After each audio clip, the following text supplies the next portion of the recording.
Good morning, all of you. Today we will start P block elements. What are the P block elements? P block elements क्या होता है?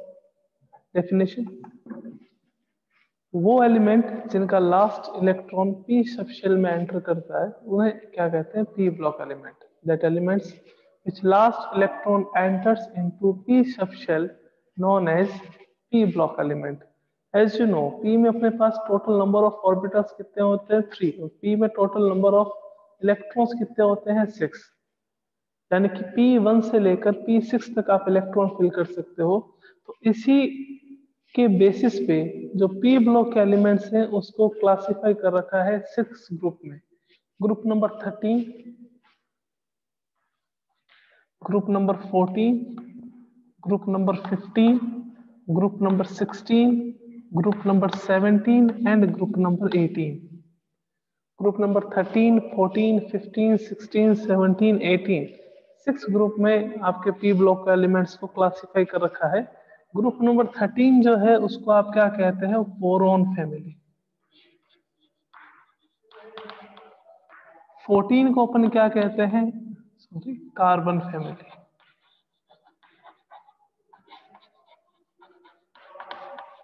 15 को अपन क्या कहते हैं? Nitrogen family.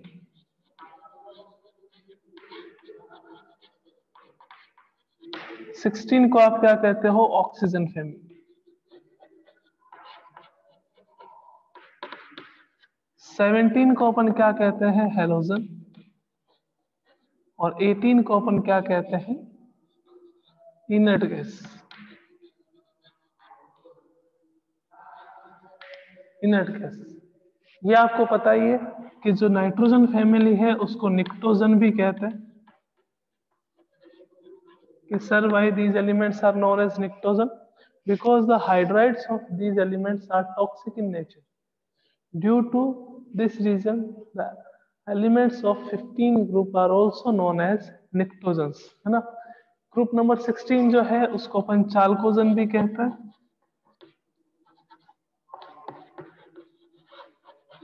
Why these are known as चाल्कोजन? तो group number 16 जिसको oxygen family या चाल्कोजन भी कहते हैं, बिकॉज जो 16 ग्रुप के एलिमेंट्स हैं वो सारे के सारे मेटल ओर का फॉर्मेशन करते हैं।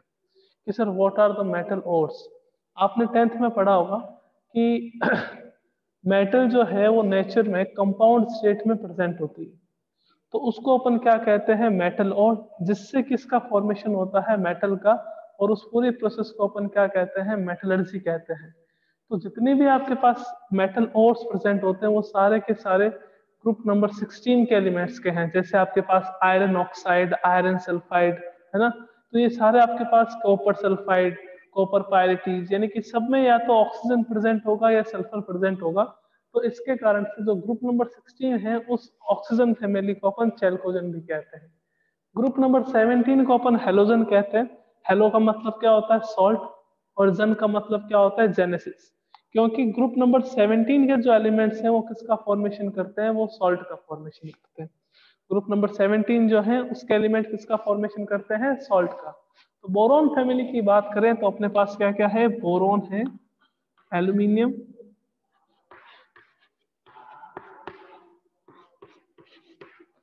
Carbon, silicon, germanium, tin, lead,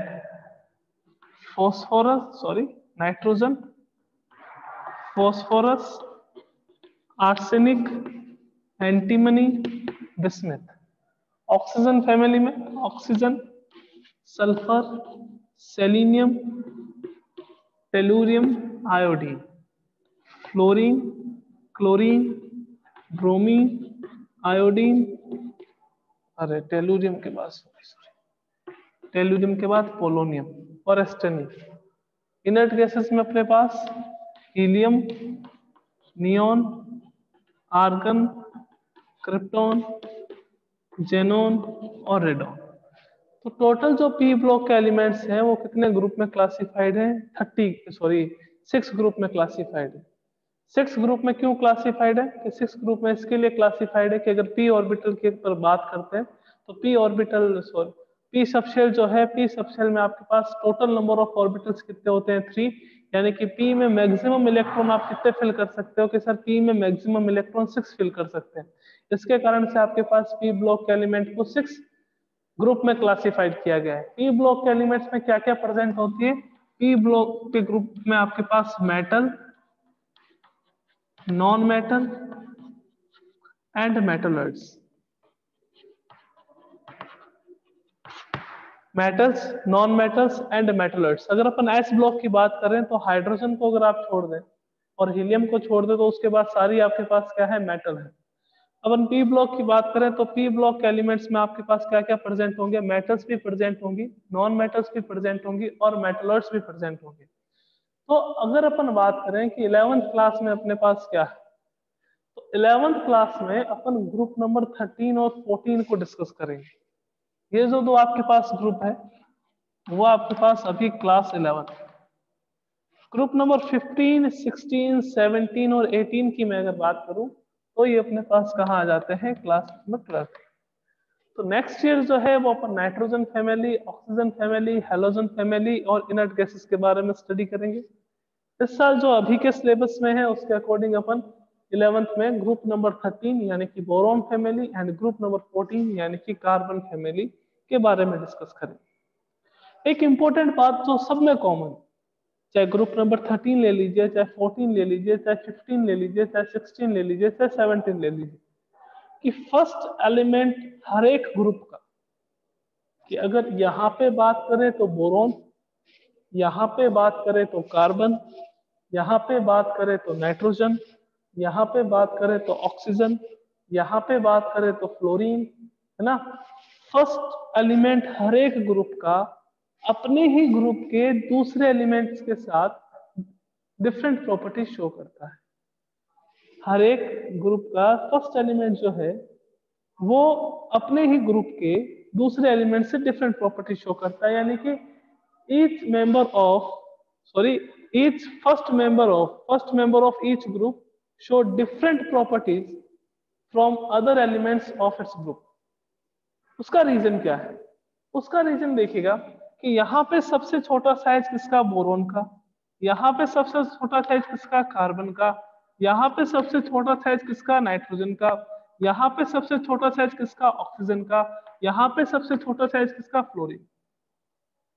तो स्मॉल साइज के कारण, स्मॉल साइज के कारण आपके पास क्या होगा कि आयोनाइजेशन एनर्जी मैक्सिमम होगी, इलेक्ट्रोनेगेटिविटी जो है वो भी आपके पास क्या होगी? मैक्सिमम, ठीक है ना। साइज स्मॉल है मींस वैकेंट डी ऑर्बिटल भी नहीं होंगे, वैकेंट डी ऑर्बिटल भी एब्सेंट होंगे। तो स्मॉल साइज है, इलेक्ट्रोनेगेटिविटी हाई है, आयोनाइजेशन एनर्जी हाई है, एंड सबसे बड़ा reason due to absence of vacant d orbital. Vacant d orbital present नहीं होने के कारण हर एक एलिमेंट जो है, फर्स्ट एलिमेंट जो है वो क्या करता है? अपने ग्रुप के दूसरे एलिमेंट से डिफरेंट प्रॉपर्टीज शो करता है। तो उनको कहते हैं एनामोलस बिहेवियर। तो अगर आपको कोई पूछे what is why boron show anomalous behavior from its other elements of its group, why carbon show anomalous behavior from other elements of its group, why nitrogen, why oxygen, why fluorine। तो सबका reason अपने पास क्या रहेगा कि सबका reason यही रहेगा, due to small size, the ionisation energy of boron और कार्बन, नाइट्रोजन और ऑक्सीजन और fluorine is highest in its own group। तो आयोनाइजेशन एनर्जी हाई, इलेक्ट्रोनेगेटिविटी भी हाई, और सबसे मेन रीजन क्या है? Due to presence of vacant d orbital. Sir vacant d orbital अगर प्रेजेंस नहीं है, due to absence of vacant d orbital, तो वैकेंट डी ऑर्बिटल प्रेजेंट नहीं है तो एनामोलस बिहेवियर कैसे शो करता है? तो देखिएगा, अगर वैकेंट डी ऑर्बिटल प्रेजेंट नहीं है तो जो ये फर्स्ट मेंबर है हर एक ग्रुप का वो क्या करता है? पी पाई बॉन्ड का फॉर्मेशन करता है। बाकी जो अदर एलिमेंट्स हैं वो पी पाई डी पाई का भी फॉर्मेशन करते हैं एंड डी पाई का भी फॉर्मेशन करते हैं। ये मैंने केमिकल बॉन्डिंग में बता रखा है कि what is P pi bonding, what is P pi D pi bonding and what is D pi bonding.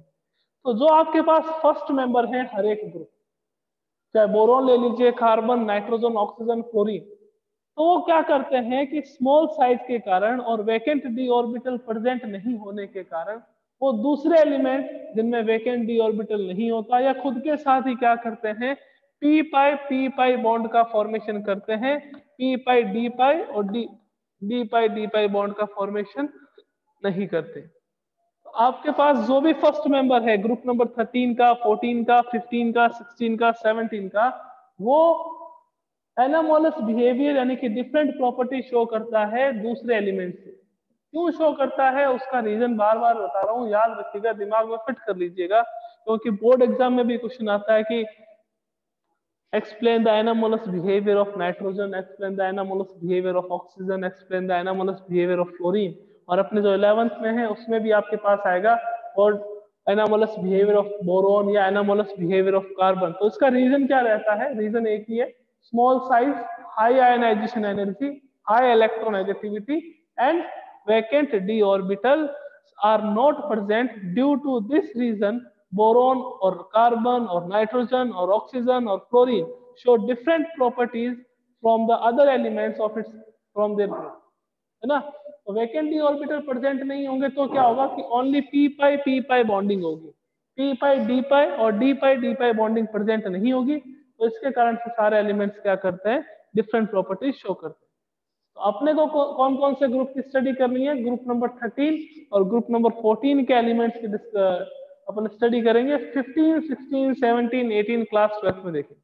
Okay, अब देखेगा इंपॉर्टेंट एक बात और, चाहे आप 13 की बात करें, 14 की, 15 की, 16 की, 17 की और 18 की, हर एक एलिमेंट में जब आप टॉप टू बॉटम आते हो, when we move top to bottom in each group, तो क्या रहता है कि मैक्सिमम ऑक्सीडेशन स्टेट तो उसकी स्टेबिलिटी तो कम हो जाती है, मैक्सिमम ऑक्सीडेशन स्टेट की स्टेबिलिटी क्या हो जाती है, कम, और मिनिमम ऑक्सीडेशन स्टेट की स्टेबिलिटी क्या हो जाती है, इंक्रीज।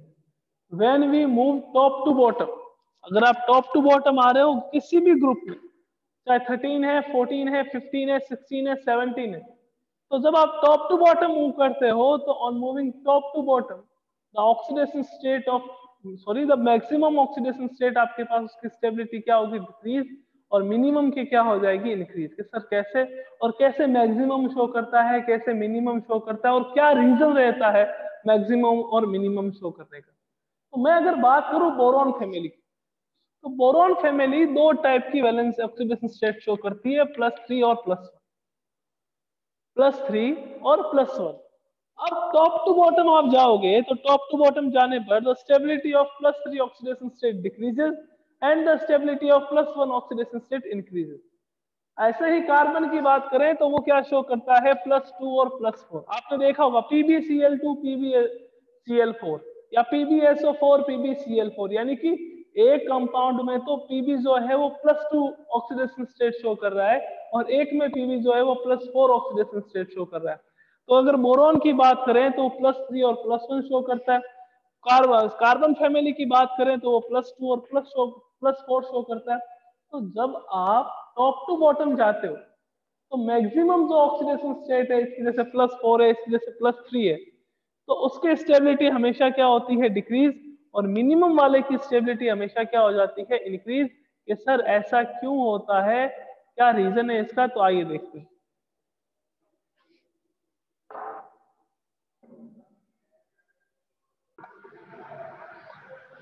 नेक्स्ट देखेंगे अभी कि क्यों मैक्सिमम ऑक्सीडेशन स्टेट की स्टेबिलिटी डिक्रीज होती है और मिनिमम ऑक्सीडेशन स्टेट की स्टेबिलिटी इंक्रीज होती है। तो उसका मेन रीजन क्या रहता है, मेन रीजन रहता है inert pair effect.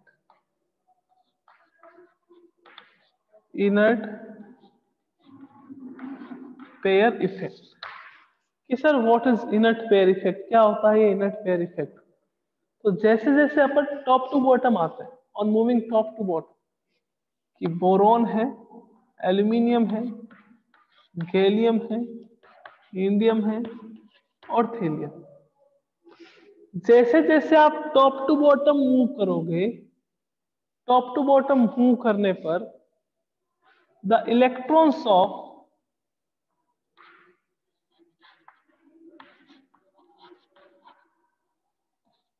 Valence s sub shell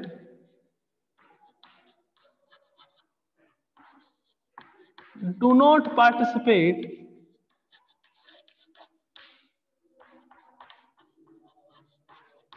in bond forming.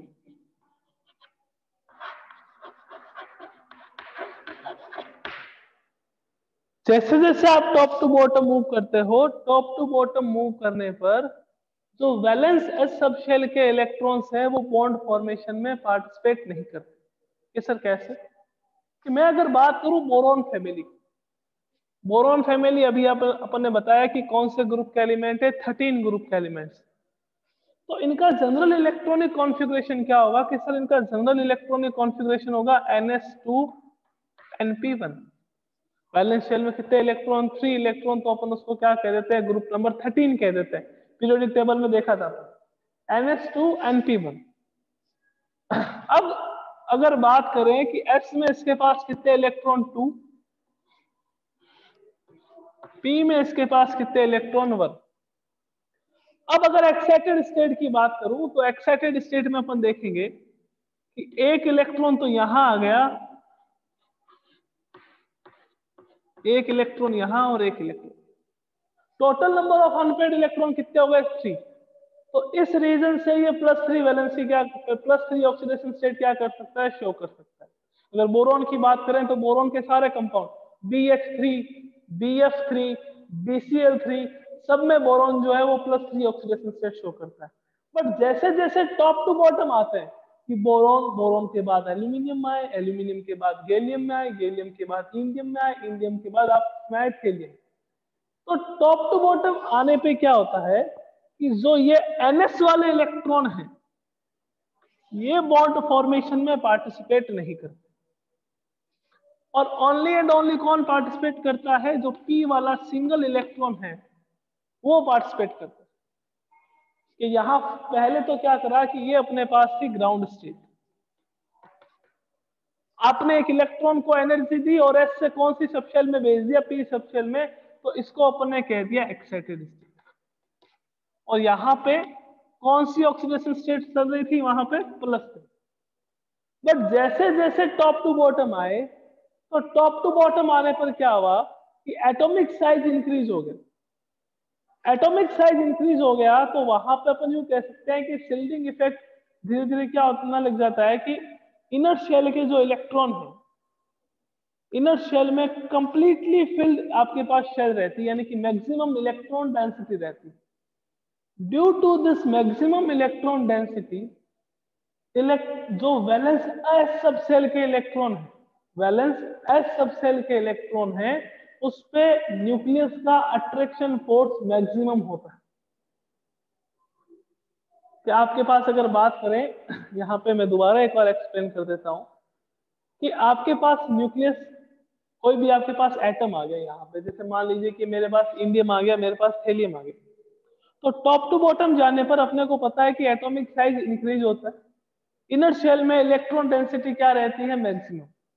अगर इनर शेल में इलेक्ट्रॉन डेंसिटी मैक्सिमम होती है तो उससे इफेक्ट क्या होगा कि सर इलेक्ट्रॉन डेंसिटी अगर मैक्सिमम होगी तो इलेक्ट्रॉन, इनर शेल के जो इलेक्ट्रॉन है वो वैलेंस शेल के इलेक्ट्रॉन को तो रिपेल करेंगे नहीं, वो क्या करेंगे?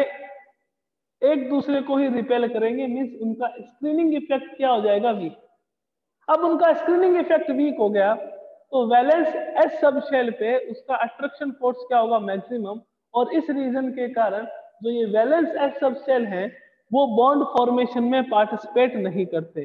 तो टॉप टू बॉटम आने पर इनर शेल के वीक शिल्डिंग इफेक्ट के कारण attraction between nucleus and valence shell, valence s sub shell के इलेक्ट्रॉन के बीच में इंक्रीज हो जाता है। और जितना ज्यादा वो अट्रैक्शन होगा, ये इलेक्ट्रॉन क्या नहीं होंगे? अनपेयर्ड नहीं होंगे। अनपेयर्ड नहीं होंगे तो यहाँ पे जो ऑक्सीडेशन स्टेट है वो आपके पास क्या रहेगी? +1। तो जब टॉप टू बॉटम आते हैं तो टॉप टू बॉटम आने पर the stability of maximum oxidation state decreases and the stability of minimum oxidation state increases due to inert pair effect.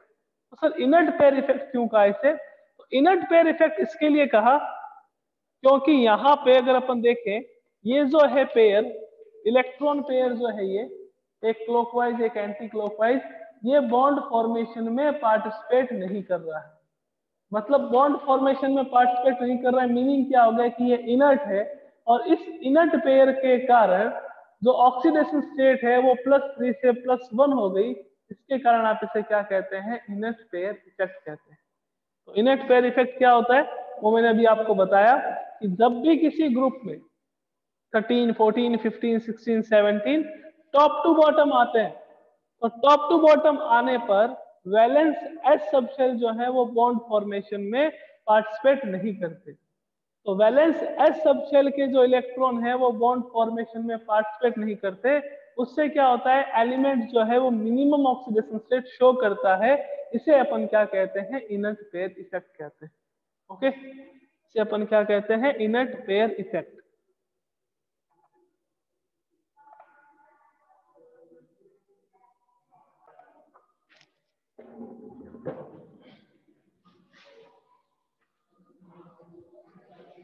तो जैसे मैंने बताया इस चैप्टर में पी ब्लॉक में अपने को क्या करना है? ग्रुप नंबर 13 और ग्रुप नंबर 14 के बारे में बात करनी है ना। सबसे पहले आएगा अपने पास एलिमेंट्स ऑफ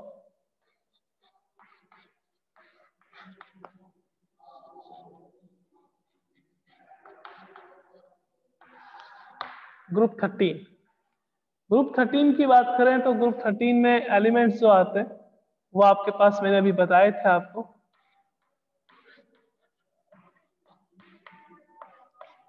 ये एलिमेंट्स आते हैं, इसको अपन कौन सी फैमिली कहते हैं? Boron family. अगर इनके जनरल इलेक्ट्रॉनिक कॉन्फ़िगरेशन की बात करें, जनरल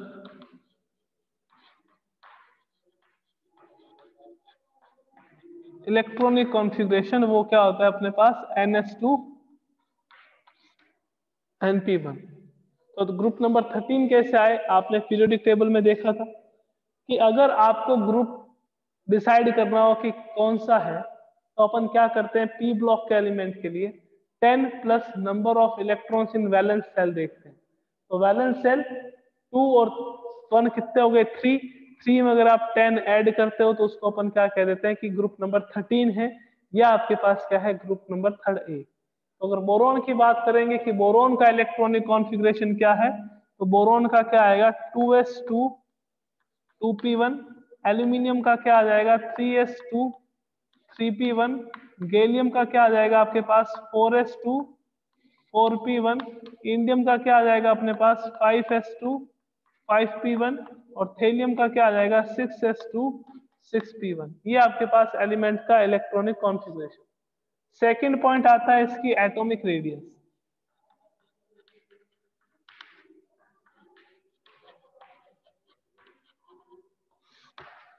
एटॉमिक रेडियस की बात करें, जनरली अगर देखें तो on moving top to bottom atomic radius जो है वो आपके पास इंक्रीज होती है।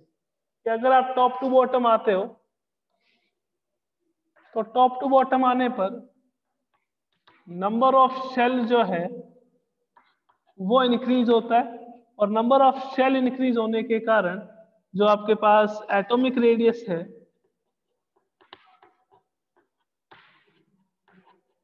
वो भी इंक्रीज होता है।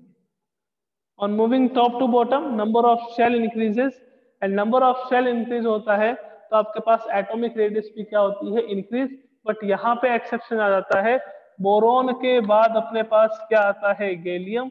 गैलियम के बाद क्या आता है? एल्यूमिनियम। उसके बाद क्या आता है? इंडियम। और उसके बाद क्या आता है? थेलियम। क्या सर ऐसा क्यों? गैलियम तो आपके पास 4th शेल का है, ये 5th 3rd शेल का है, यानी कि कह सकते हैं कि ये 4th पीरियड का है और ये 3rd पीरियड का है। जब टॉप टू बॉटम आते हैं तो टॉप टू बॉटम आने पर क्या होता है कि आपके पास नंबर ऑफ शेल इंक्रीज होते हैं। 1st shell, 2nd shell, 3rd shell, 4th shell, 5th shell. तो नंबर ऑफ शेल अगर इंक्रीज हो रहे हैं तो एटॉमिक रेडियस भी तो इंक्रीज होनी चाहिए, बट यहाँ एक्सेप्शन क्या आता है कि गैलियम की एटॉमिक रेडियस एल्यूमिनियम की एटॉमिक रेडियस से कम होती है। उसका रीजन क्या है? Due to weak shielding effect of या वीक स्क्रीनिंग इफेक्ट ऑफ